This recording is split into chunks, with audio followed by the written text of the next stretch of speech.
પતિનું કહેવું છે કે ફાંસી ખાધી છે, જો કે એમના ફાંસીનો ફંદો 5 ફૂટ જ છે અને દીકરીની ઊંચાઈ 5 ફૂટ 8 ફૂટ છે. તો દેખીતું ચોખ્ખું દેખાઈ આવે છે કે ફાંસી તો ખાધી જ નથી, એમને પોતે મારીને પછી દેખાડી આપ્યું છે.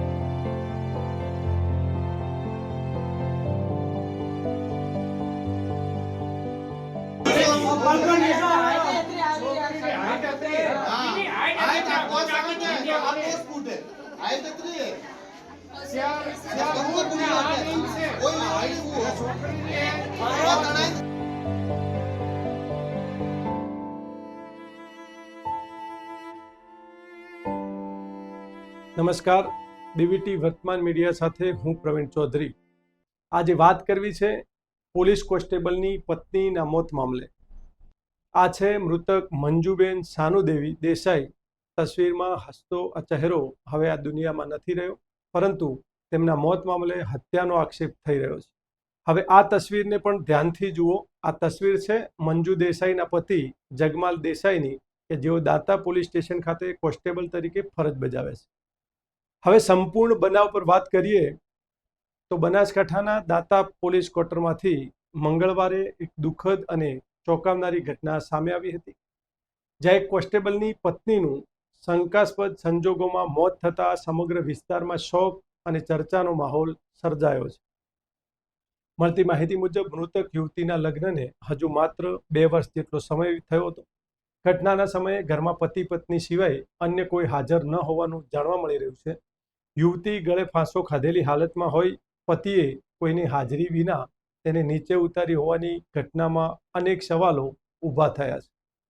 યુવતીના પરિવારજનોએ આ ઘટનાને આત્મહત્યા નહીં પરંતુ હત્યા ગણાવી ગંભીર આક્ષેપો કર્યા છે અને દીકરીને ન્યાય મળે તેવી માંગ સાથે પોલીસ સમક્ષ રજૂઆત કરી છે. ઘટનાની જાણ થતાં પોલીસના ઉચ્ચ અધિકારીઓ સહિતનો કાફલો સ્થળ પર પહોંચ્યો હતો અને સમગ્ર મામલે તપાસ હાથ ધરી છે. સૂત્રોના જણાવ્યા મુજબ પતિ પત્ની વચ્ચે અગાઉ પણ અણબનાવ અને ઝઘડાની ચર્ચાઓ સામે આવી રહી છે. જો કે ઘટનાનું સાચું કારણ અને હકીકત પોલીસ તપાસ બાદ જ સ્પષ્ટ થશે. હાલ દાતા પોલીસ વિવિધ પાસાઓને ધ્યાનમાં રાખી તપાસ આગળ વધારી રહી છે, જ્યારે પરિવારજનોએ જવાબદારો સામે કડક કાર્યવાહી કરવાની માંગ કરી છે. સાંભળો મૃતક યુવતીના કાકા શંકરભાઈ દેસાઈને બનાવને લઈ શું કહી રહ્યા છે.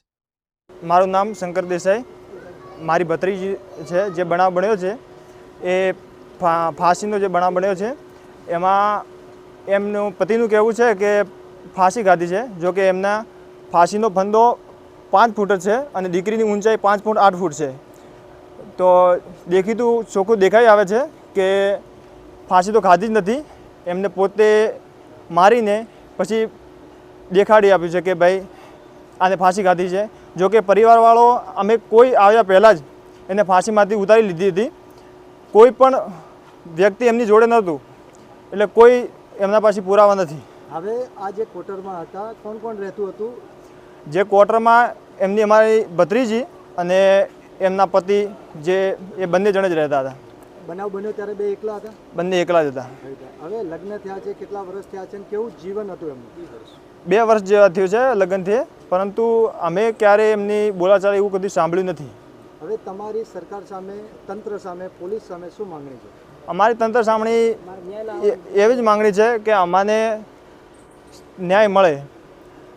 તમને શું લાગે છે? અમને તો નહીં, બધાને ચોખ્ખું તો દેખાઈ આવે છે કે એમને જાતે મારેલી છે. તમને કોના પર શક છે? અમને એના પતિ ઉપર જ શક છે, કારણ કે બીજું કોઈ વ્યક્તિ હતું જ નહીં ત્યાં. એની સિવાય કોઈ હોય જ નહીં તો બીજું કોણ હોય છે? 2 દિવસ અગાઉ શું બનાવ બન્યો હતો? 2 દિવસ અગાઉ શું બનાવ? 2 દિવસ અગાઉ તો એમના પતિનું કેવું છે કે અમારે કશું માથાકૂટ ચાલુ હતી. તો એવું કઈ એમના પિયર પક્ષને કોઈ સસરાલ પક્ષને કોઈને કશું કીધેલું નથી, કોઈ જાણકારી નથી. પોલીસે એમના પત્નીની ધરપકડ કરી? નહીં, હજી સુધી કોઈ ધરપકડ કરી નથી. અહીંયા જ ખુલ્લા ફરે છે, કોઈ પૂછપરછ પણ કરતી નથી પોલીસ એમને. હાલ પોલીસનું શું કહેવું? અત્યારે પોલીસ તપાસ કરી રહી છે, અમને હજી કશું રિપોર્ટ આપ્યા નથી. એમના પતિ એવું કહી રહ્યા છે કે જો તમે મારા ઉપર નાખતા હોય તો હા મેં જ મારી છે અને હું જેલમાં જતો રહીશ.